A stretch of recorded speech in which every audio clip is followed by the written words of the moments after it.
அப்பப்பா! என்ன வெயிலு, என்ன வெயிலு. குடிக்க ஒரு டம்ளர் தண்ணி கிடைக்குமா? ஹாய், ஹலோ, வணக்கம். நான் உங்கள் ஜே.கே. வெல்கம் டு துயில் பாட்காஸ்ட். இன்று உலக தண்ணீர் தினம். நீரியல் நிபுணர்கள்லாம் என்ன சொல்கிறாங்கன்னா, தண்ணீரை உயிர் போல் காப்போம் அப்படின்னு எல்லாரும் உறுதியேற்கணும்னு சொல்கிறாங்க. நீரின்றி அமையாது உலகு. இதுதான் வள்ளுவரோட வாக்கு. மக்கள் மட்டும் இல்லைங்க, பூமியில் உள்ள அத்தனை ஜீவராசிகளும் வாழறதுக்கு தண்ணீர் ரொம்ப ரொம்ப முக்கியம் இல்லையா? தண்ணீரை மையமாக வச்சு தான் உலகத்தில் இருக்கிற அத்தனை உயிரினங்களும் தோன்றுனுச்சு அப்படின்னு அறிவியல் ஆராய்ச்சிகளில் சொல்கிறாங்க. ஆனால் இன்றைக்கி மனிதனுடைய அடிப்படை தேவைகளான உணவு, உடைக்கு அடுத்தபடியாக சுத்தமான குடிநீரும் இடம்பெற்றிருக்கு. அந்த அளவுக்கு தண்ணீரோட தேவை அதிகரிச்சிருக்குன்னு கூட சொல்லலாம். தண்ணீரோட அவசியத்தை வலியுறுத்தி கடந்த 1992ஆம் ஆண்டு ரியோ டி ஜெனிரோவில் நடந்த சுற்றுச்சூழல் மற்றும் வளர்ச்சிக்கான ஐக்கிய நாட்டு சபை மாநாட்டில் மார்ச் 22ஆம் தேதியை உலக தண்ணீர் தினமாக கடைபிடிக்கணும் அப்படின்னு அறிவித்தாங்க. இயற்கையோடைய வரப்பிரசாதமான இந்த நீரோட முக்கியத்துவத்தை எல்லாரும் தெரிஞ்சுக்கணும் அப்படிங்கிற ஒரு முயற்சி தான் இது. தண்ணீருடைய தேவையை நாம் உணர தவறுனா எதிர்காலம் கேள்விக்குறியாயிடும் அப்படின்னு அறிவியல் ஆராய்ச்சியாளர்கள்லாம் புள்ளி விவரத்தோடு குறிப்பிடுறாங்க. குறிப்பாக உலக அளவில் 5ல் 1 குழந்தை தண்ணீர் பற்றாக்குறையால் அவதிப்படுதான். அதே மாதிரி ஆசியாவிலேயே 15.5 கோடி குழந்தைகள் தண்ணீர் பற்றாக்குறையால் வறட்சியான பகுதியில் வசிக்கிறாங்க.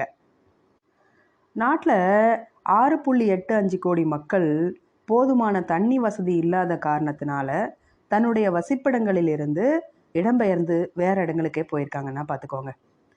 இந்த நிலை தொடர்ந்துச்சு அப்படின்னா 2050ஆம் ஆண்டுக்குள்ளே சுமார் 570 கோடி மக்கள் ஒரு ஆண்டில் 1 மாதமாவது தண்ணீர் பஞ்சத்தால் அவதிப்பட வாய்ப்பு இருக்குது அப்படின்னு ஐக்கிய நாட்டு சபை எச்சரிச்சிருக்கு.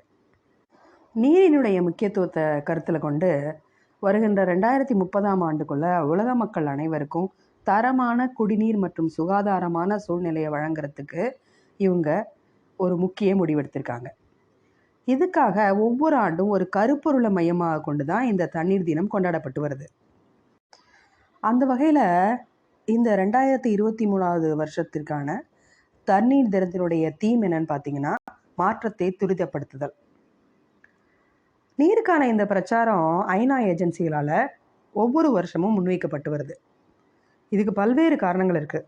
அதில் பொதுமக்களை ஊக்கப்படுத்துறது, தண்ணீர் பிரச்சனைகள் குறித்த விழிப்புணர்வை அதிகப்படுத்துறது, அப்புறம் உலக தண்ணீர் தினத்தை அடிப்படையாக வச்சுக்கிட்டு மற்ற நாடுகளுடைய இணைந்து முயற்சிகளை மேற்கொள்கிறது, இது எல்லாமே இது நடக்கும். தண்ணீரை சேமிக்காமல் சிக்கனமாக பயன்படுத்தாமல் அலட்சியமாக இருந்தோம்னா கடந்த சில ஆண்டுகளுக்கு முன்னாடியே ஆய்வாளர்கள் சொன்னது மாதிரி அடுத்த உலகப்போர் தண்ணீருக்காக கூட நடக்குமோ அப்படிங்கிற அச்சம் எழுது. இதுக்கான காரணங்கள் எல்லாமே நம்ம எல்லாருக்குமே தெரியும். ஒன்றுமே இல்லை, பெருகி வரும் மக்கள் தொகை, அதனால் இயற்கை வளங்களுடைய பயன்பாடு நமக்கு அதிகமாக தேவைப்படுது. கண்டிப்பாக தேவைதான். நமக்கு மனிதர்கள் வாழ சில அடிப்படை விஷயங்கள் தேவை. அதுக்கு நம்ம இயற்கையை சார்ந்து தான் இருக்க வேண்டியது இருக்குது. அதெல்லாம் சரிதான். ஆனால் பயன்படுத்துகின்ற அளவு அதுதான் இங்கே முக்கியம். இப்போ 2023ஆவது வருஷத்துக்கான இந்த தண்ணீர் தினத்தை கொண்டாடுகின்ற நாம் அதை எங்கேருந்து ஆரம்பிக்கிறது?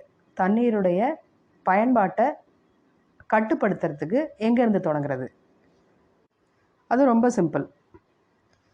தகுந்த மற்றும் குறைந்த அளவு தண்ணீரை பயன்படுத்துகிறத நாம் பயிற்சியாக வச்சுக்கணும். விளக்க காட்சிகள், ஆவணப்படங்கள் மூலமாக சமூகத்திற்கு நாம் செய்திகளை பரப்பணும். மரங்களை நடணும். அப்புறம் 3R பயிற்சி. அது என்ன 3R பயிற்சி? Reduce, reuse, recycle.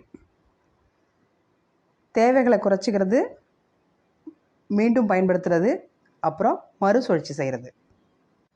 அப்புறம் நீர் மாசுபாடு பற்றின செய்தியை பரப்புறது, சுகாதாரத்துக்கும் தண்ணீருக்கும் உள்ள தொடர்பு புரிஞ்சுக்கிறது, உங்கள் ஏரியாவில் இருக்கிற தண்ணீரை சேமிக்க வழிவகை எடுக்கிறது. வீட்டில் தண்ணீர் பயன்பாட்டை முறையாக கண்காணித்து அதை குறைக்கிறதுக்கு முயற்சி செய்கிறது. அப்புறம் பள்ளி மற்றும் வேலை செய்யும் இடங்களில் இதை முறையாக பயிற்சி செய்கிறது. அப்புறம் தண்ணீர் பஞ்சம்னா என்ன, அதனுடைய விளைவுகள் என்ன அப்படிங்கிறத சின்ன குழந்தைங்கள்லேருந்து நாம் வலியுறுத்திக்கிட்டே வர்றது. நாம் ஒவ்வொரு நாளும் எவ்வளவு தண்ணீர் பயன்படுத்துகிறோம் அப்படிங்கிறத தினம் குறிப்பெடுத்து நாம் எப்படி அதை ரெடியூஸ் பண்ணலாம் அப்படிங்கிறதுக்கு திட்டமிடுறது. எதிர்காலத்தில் இந்த தண்ணீர் பிரச்சனை எவ்வளவு பூதாகாரமாக வந்து நிற்க போகுது அப்படிங்கிறத, இதனுடைய தீவிரத்தை எல்லாருக்கும் தெரியப்படுத்துறது.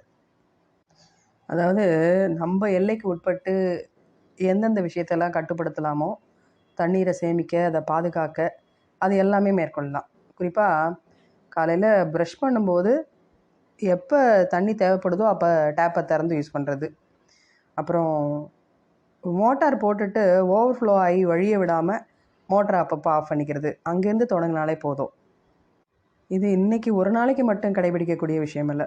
ஒவ்வொரு நாளும் தண்ணீருடைய தேவையையும் சிக்கனத்தையும் மனதில் வச்சுக்கிட்டு நம்ம செயல்படணும். தண்ணீர் குடிக்காமல் நம்மளால் எவ்வளோ நாள் அதிகபட்சமாக வாழ்ந்துட முடியும்? ஒரு வாரம் கூட வச்சுக்குவோம். ஆனால் அதுக்கு மேலே நம்மளால் வாழ முடியாது. தண்ணீரோட அவசியத்தை உணர்ந்து ஒவ்வொரு தண்ணீர் துளியையும் காப்பது நம்முடைய தலையாய கடமை. மீண்டும் சந்திப்போம். நன்றி.